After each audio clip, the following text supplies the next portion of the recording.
Once again, full-scale riots have broken out due to racial tensions in the Los Angeles County Jail.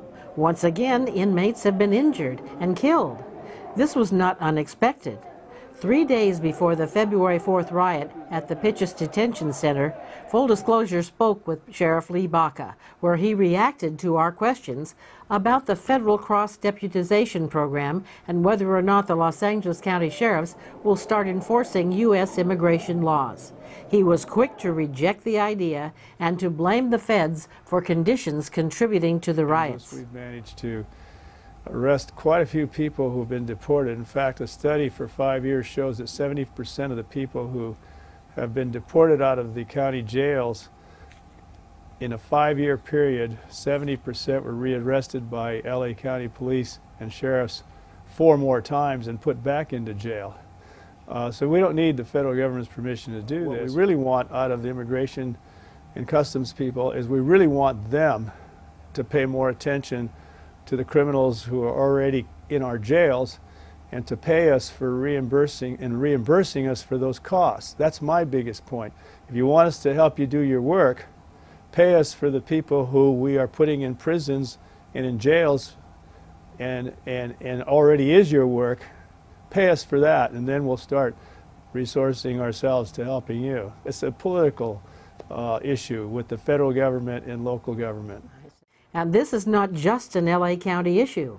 Orange County Sheriff Mike Corona is facing the same problem. The bad news is that we still have about 14% of our jail that are undocumented individuals who've committed crimes that are in our jail.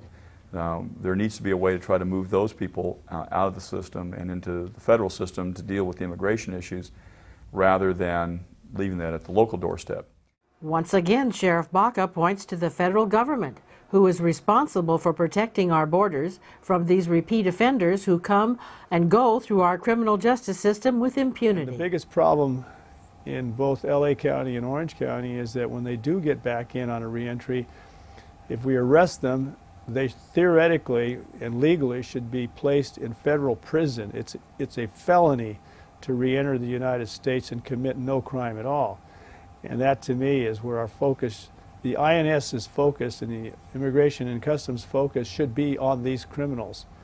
It should require that they invest billions of dollars in their own agents to stop the criminal from re-entering the nation once they've been deported. This is not a new problem by any means. Back in 1995, the late LA County Sheriff Sherman Block faced similar difficulties. You have 17% of our population occupying beds, and INS will not take these people until they are through with the court process. You know, INS does pick them up as they're being released from the county jail, but they won't take them until they are through with the process. So I believe it's a federal obligation, pure and simple, to pay the cost for that housing. Reacting to the most recent riots at Pitchess Detention Center, Sheriff Baca announced that he's segregating Hispanic from African American inmates in spite of a Supreme Court ruling against such a practice. But this is not a new practice either. Sheriff Block had to do this back in 1995. We separate identified rival gang members. We call Crips modules, we have Bloods modules, we have different locations within the system where we try to house gang members to keep them from being housed as rivals. In reality, we have 41 different classifications of inmates that we have to find housing for. We have gang members, we have people who present certain security risks, we have people who have various illnesses. We have a homosexual population. We have a population who perhaps have been identified as informants working with law enforcement who need to be protected.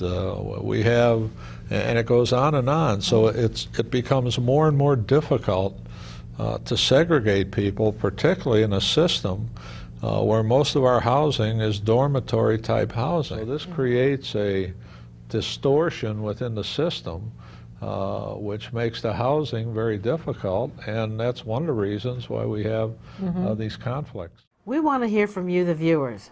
What do you think is the best solution to stop prison rioting in our local jails?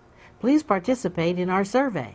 Number 1, should our local sheriffs continue to segregate inmates by ethnic and racial backgrounds, or leave them to sort out their own difficulties in picking up the bodies after the riots? Should the federal government take responsibility for illegal criminal aliens by moving them from local jails to federal prisons? Yes or no? Number 3, should the local jails keep housing the illegal criminals and be reimbursed by the federal government? And number 4, should the federal government enforce our borders so criminal aliens cannot return here time and time again? Please take our survey and be sure to leave your comments below. Thank you. As you can see, Full Disclosure is not in the business of distorting the news. We're not in the business of trying to convince our viewers, only to inform them. We're a nonprofit educational organization. We provide the platform and the vehicle where you can hear the various perspectives. It's up to you, the viewers, to determine what is right and what is wrong. If you want Full Disclosure to continue to shine the light of truth on important issues that the mainstream media just won't do, then we need your support. There are so many important issues facing our communities, our state, and our nation, and your tax-deductible contribution can help us get the word out to continue informing the public. You are invited to join the Friends of Full Disclosure. Your support will help assure that we can reach more and more people and improve the production quality of our programs. All you have to do is send us the much-needed support using PayPal. Just click on the link below and join at whatever level you can afford. Our goal is government accountability. When the people are informed on the issues, then the people in government must do what is right, because they know we're watching. Together we can make a difference, but we need your support to continue bringing you the news behind the news. Please contribute what you can. Thank you.